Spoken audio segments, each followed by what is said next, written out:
ሰላም ተኸታተልቲና ቻናል ከመይ ቀኒኹም እንቋዳሓን ብሰላም መጻኹምና ብቻናል እምባርለም ኣንቲ ሒዝና መጽና ዘለና መደብ ብዛዕባ ስትሮ ብሪታንያ ክኸውን እዩ ወይ ድማ ዓዲ እንግሊዝ ኣብዛ ሓለፈ ሰሙን ኣዛራቢ ኮይኑ ዝቐነየ ኣብዚ መድያ ዓዲ እንግሊዝ ንዘይሕጋዊ ዝኾኑ ስደተኛታት ናብ ዓዲ እንግሊዝ መፁ ናብ ኣፍሪቃ ክትመልሶም ከም ምዃና ኣብ መግለጺ ኣውፅኦም ኣለዉ ሕጂ ስፔሻሊ እዚ ንኣፍሪቃውያን ዝምልከት ስደተኛታት እዩ ካብ ዕለት ሓደ ወርሓደ 2022 ብምልኦም ዝኣተው ናብ ሩዋንዳ ክትመልሶም ምዃና መግለጺ ኣውፅያ ማለት እዩ ኣብዚ ሓለፈ ዓመታት ዓዲ እንግሊዝ ናቶም ዝኾነ ኣማርሓ ናቶም ዝኾነ ኣካይዳ ናቶም ዝኾነ ሕጊ ንኽገብሩ ካብ ሕብረት ኣውሮጳ ወፂኦም እዮም ማለት እዩ በዚ መሰረት ከዓ ናቶም ዝኾነ ሕጊ ኣቃብላን ስደተኛትን ካልእን ውሳኔታትን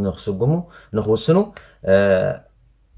ክኢሎም ኣለዉ ማለት እዩ በዚ ምክንያት ሕጂ ዓዲ እንግሊዝ ነዞም ስደተኛት ዘይሕጋኛ ስደተኛት ተባሂሎም ዘለዉ ካብ ዕለት 1 ወርሒ 2022 ናብ ሩዋንዳ መሊሳ ኣብ ሩዋንዳ እቲ ንዖም ዝኾኑ ፋሲሊቲ ቀረባትያታት ኩሉ ጌራ ኣብኡ ክፅበዩ ከም ዘለዎም ዕቑቦም ኣብኡ ኮይኖም ክረኣየሎም ከም ዘለዎም ዝብል ዘረባታት ወፂኡ ኣሎ እዚ ካብ ብጣዕሚ ክሪቲካሊ ምስ ራሲዝም ተተሓዘ እዩ ብጣዕሚ ፍልይ ዝበለ እዩ ምክንያቱ ኣብዚ ሕጂ ናይ ዩክሬን ስደተኛታትን ካልእ ኢሌጋል ሚግራንት ኢሎም ንዓና ዝፅውዑ ዘለዉ ስፔሻል ኣፍሪካውያን ማለት እዩ ምስኦም ክትናፅሮ ከለካ እቲ ትሪትመንት ንዓና ዝህቡና ኣዝዩ ዝኸፍአ ምዃኑ እዩ ዘረዳእካ ነዚ ሕጂ ዋላ ሓንቲ ክትገብሮ ኣይትኽእልን ኢኻ ምክንያቱ ናቶም ኣካይዳ ናቶም ማሕደራ ስለ ዝኾነ ማለት እዩ ግን ብኸመይ ምክንያት እዩ ከምኡ ዝገብሮ ዘለዉ ንምንታይ ሕጂ ንዩክሬን ዝኾኑ ናይ ዩክሬን ስደተኛት ብሓለፋ ይቕበልዎም ኣለዉ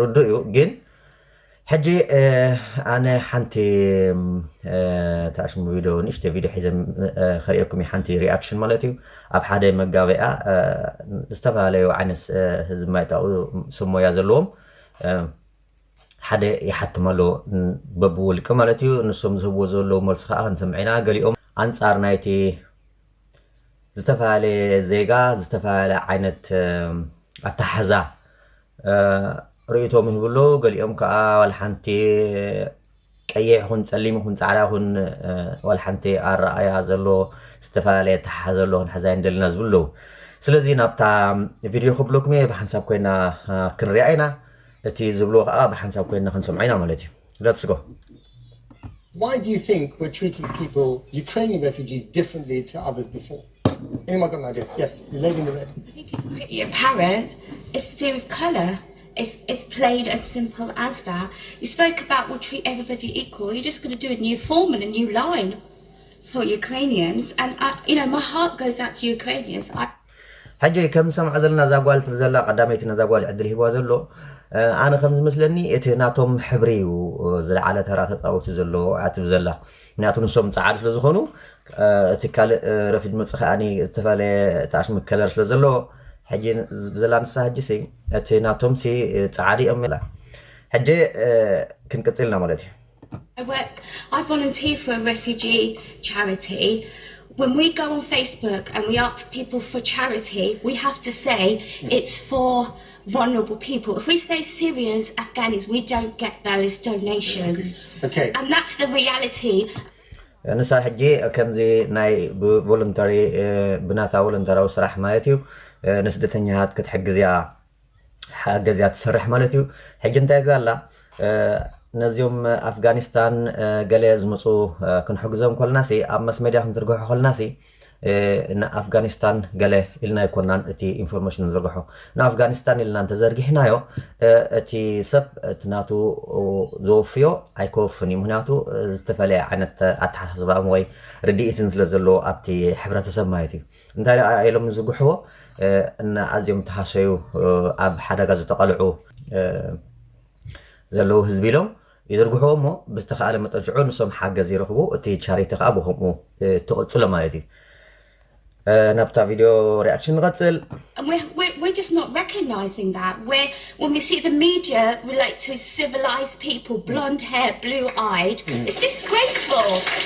Absolutely disgraceful. People don't mind ration money, do they? ሕጂ ቁርባብ ስምዒት ዝኣተት ትመስል ሕጂ ኣብዚ መስ ሜድያ ግን እንታይ ዝብል ትሰብ ማለት እዩ ፃዕዳ ቆርበቱ ፀጉሩ ፃዕዳ ፀጉሩ ገለታት ከምኡ እንዳበለ እቲ ሜድያ ኣብቲ ዘይተደለየ ኣተሓዛነት ስደተኛታት ከም ዝኸውን ዝገብር ዘሎ ሕጂ ኣብዚ ሓያል ክትዕካ ትዕሎ ማለት እዩ Many people on this panel have.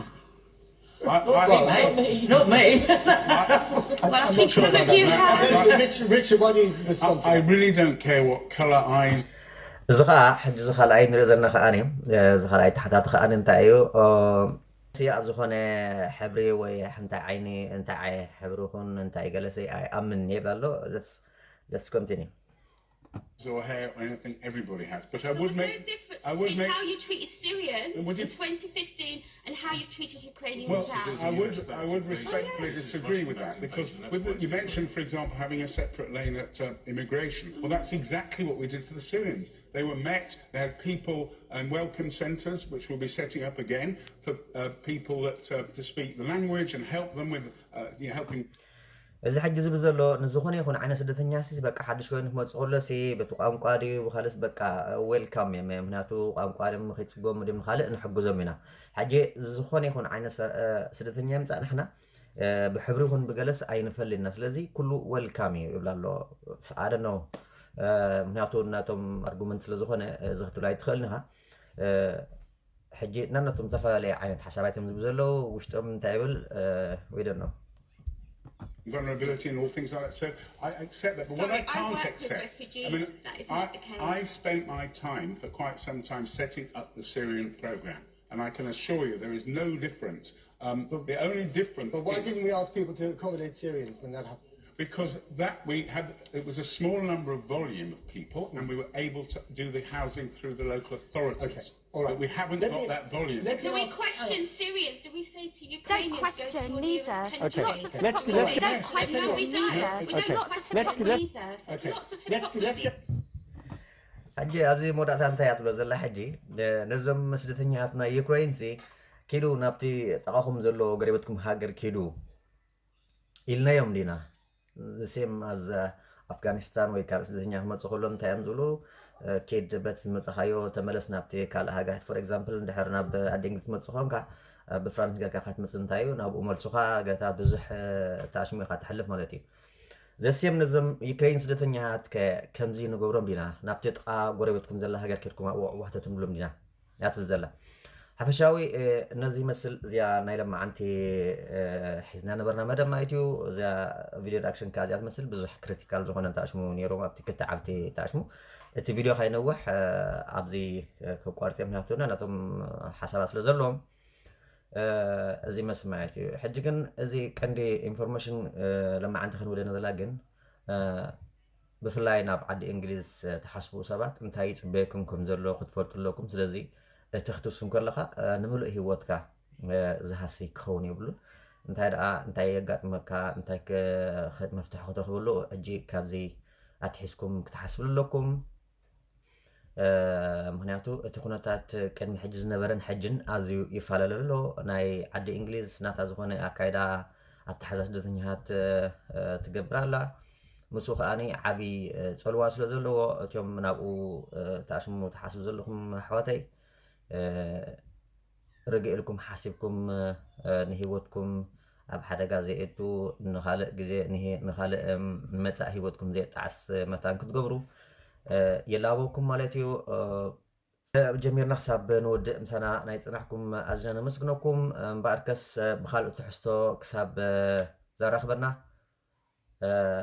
ሰላም ንዓኹም ይምነየልኩም እቲኣ ታሕቲ ከዓ ኣብዚኣ ጥቡ ቀብሉ ኣኹም